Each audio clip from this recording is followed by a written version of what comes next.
Hello everyone and welcome. I'm Miki and today I will show you how to paint these Valentine watercolors step by step. Two little bunnies on a swing at sunset. Follow along and let's paint it together. For this painting I'm using cold press watercolor paper 300 GSM, masking tape to tape the paper to the surface, my Daler-Rowney watercolor palette, and I always keep a small scrap paper next to me so I can test my colors. I'm using a mechanical pencil for the sketch, but any pencil works. I'm starting with the ground shape first. On the right side I sketch a few distant mountains. Next I place a tree. You can see it's not a full tree, only part of the trunk is visible coming in from the side. Then I draw the main branch thicker. And I fill the area with smaller branches, spreading them out in different directions. From the main branch I'll hang the swing, two straight lines for the ropes, and then I draw the seat with a little edge. Now I sketch the two bunnies sitting close together on the swing. I keep their shapes very simple, just rounded bodies and long ears, and I make sure they are slightly touching so it feels cozy and sweet. And finally I add a small heart above them. Now I'm covering the bunnies, the little heart and the swing with masking tape because I don't want to touch them with paint while I do the background. I'm using this tape because it isn't too sticky so it won't tear the paper when I remove it. And with a precision knife I carefully cut along the sketched outlines. And once everything is cut, I peel away the extra tape and we are ready to paint the background.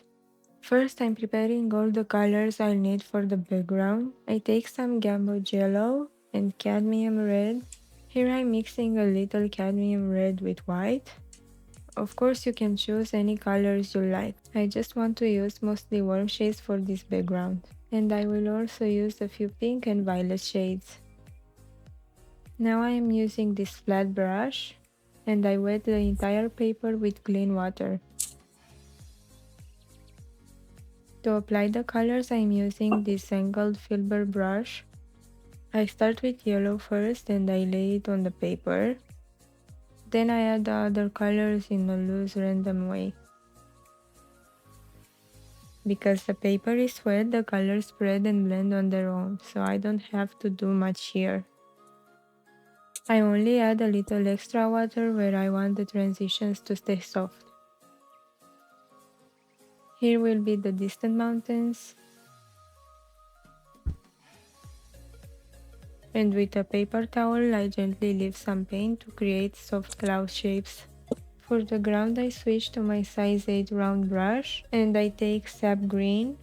I place the color at the bottom. And while the paper is still wet, I tap in a few pink dots to suggest tiny flowers in the field. Now I paint the distant mountains. Some of them turn out more faded and some are a bit too colorful. I probably should have made them all a bit lighter, but it still works and looks beautiful. And now we let everything dry really well. Okay, now I remove the rest of the masking tape from the bunnies, the swing and the little heart. For the tree I start with a light brown and mix a little burnt umber, and with this color I paint the whole tree. For the thinner branches, I'll use this small detail brush, using light quick strokes to keep them thin and natural. For the swing ropes, I mix a darker brown and paint two thin lines. My hand is a little shaky, so the lines are not perfectly straight, but that's totally okay. With the same color, I paint the swing seat. Here I'm carefully painting around the two bunnies, working right along the edges. Then I take a slightly darker shade and paint the front edge of the seat to give it a bit more depth. I add a tiny touch of ivory black for the small connection points at the bottom. And with a few light strokes, I add simple lines on the swing to create a little wood texture. Now I go back to the tree. I add some burnt umber over this mix and paint short lines here and there to suggest bark texture. On the left side I want a stronger shadow, so I add more color there. And I do the same on the branches as well. For the grass I mix a dark green with this one here.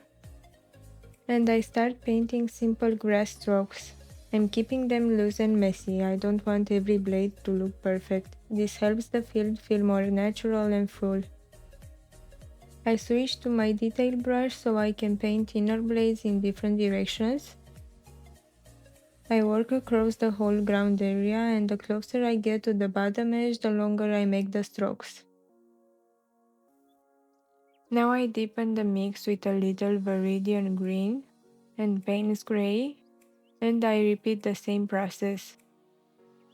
Near the top of the ground I don't add too many strokes. I want that area to stay lighter, as if the light is hitting it. Finally, I add some ivory black to the mix and add a few extra dark blades.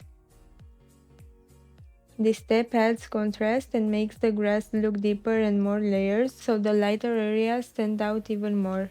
For the blossoms on the tree, I'm using this pink shade. I'm not worrying about the exact shape, I just dab and scribble slightly with the brush to create irregular flower clusters. Some are smaller, some are bigger, and I spread them across the branches. Now I add a tiny white dot on each blossom to add a little highlight.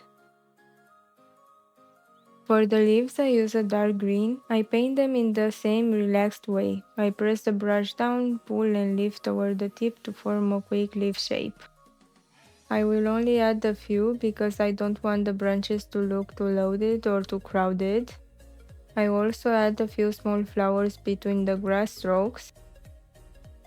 And now it's time to paint the bunnies. For the left one I'm using this brown shade, and I add just a tiny touch of grey to mute the color a little. I take clean water and wet the bunny first, being careful to avoid the tail. I want that to stay white. Then I pick up a very small amount of paint and gently drop it in. I mostly let the water do the work and let the color spread on its own, and I add a soft outline in a few areas. While this one dries, I move to the bunny on the right. I mix a very light gray, and I repeat the same process. Wet the shape first, then add a little color, again leaving the tail white. Now I take a darker brown and add tiny thin strokes to suggest the bunny's fur. In this area I add a few more strokes to create a bit of shadow. Then I take a little gray for the shadow underneath the bunny. And I do the same thing for the other one as well. For the heart I want a stronger red, so I'm using this shade I mixed from pastels, and I paint it in. And here's the finished painting. Thank you so much for painting with me today. If you enjoyed this video, don't forget to like and subscribe for more watercolor tutorials. And if you have any questions, feel free to leave them in the comments. See you in the next one.